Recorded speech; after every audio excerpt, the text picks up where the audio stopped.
Minister, in case anyone hasn't noticed, our economy is in a very weird place at the moment. We've witnessed a short economic lift as we exited COVID, yet in this last quarter we have watched a reversal as our economic growth narrows significantly.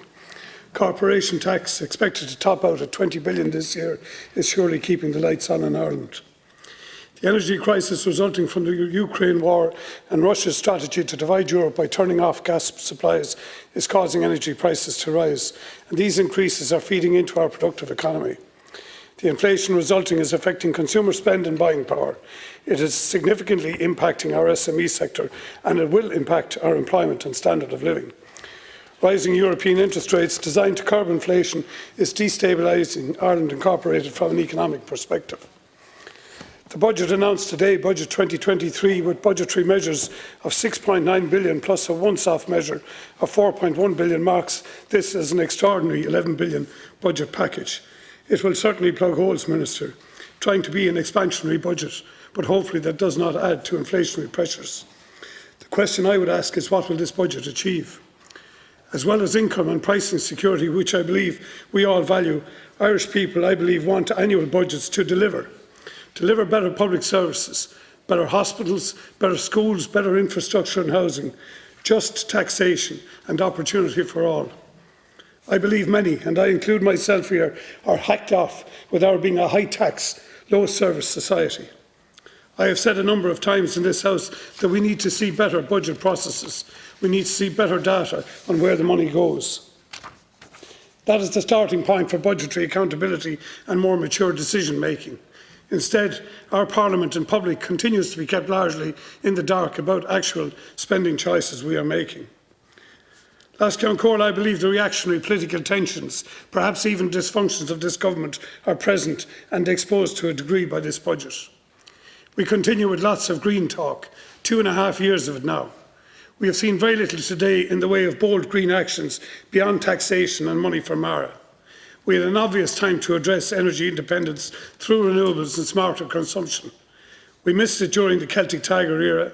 We, having failed to grasp that opportunity, the second best time was after we returned to massive capital spending in 2016. In this budget, we are still signalling retrofitting, yet taking no account of the dysfunctional retrofitting market, where we have limited labour but limitless price gouging. We continue to signal government policy areas through this budget: renewables, solar PV, worthwhile feed-in tariffs, a just transition for the agri-food sector, community dividends for wind projects and public delivery of large energy infrastructure. But the absence of big green energy moves in this budget is a political failure, Minister, in my opinion. We continue to talk about world-class healthcare, but HSE capital planning is now bordering on farce. I see this in my own county of Waterford, and the disgraceful mistreatment of our regional Model 4 hospital, University Hospital Waterford, with capital and resourcing promises shelved for years. It remains one of the busiest Model 4s in the country, and it still is the least resourced by a country mile. Were we in any other country of the world, we would have built 5 national acute hospitals for the cost of the National Children's Hospital. The credibility of the HSE and the Department of Health for budgeting, for procurement and project management is in tatters, Minister. The only idea we can muster in this budget is to hand over more money, and more money with no reform, and what is worse, no appetite for reform. We cannot even develop a register for diabetic patients in Ireland, let alone a proper, national, accessible digital patient record.